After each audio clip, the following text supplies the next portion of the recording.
కేసీఆర్ లేకపోతే హరీష్ రావు లేడు. కేసీఆర్ నాయకత్వంలోనే నేను ఈ స్థాయికి వచ్చాను. డెఫినెట్ గా వారు ఏం చెప్తే అది చేయడానికి హరీష్ రావు సిద్ధంగా ఉంది.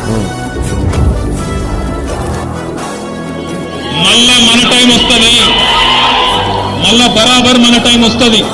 వచ్చినాక పేర్లు రాసి పెట్టుండ్రి, ఒక్కొక్కరిని ఏమేం చేయాలో అని చేద్దాం.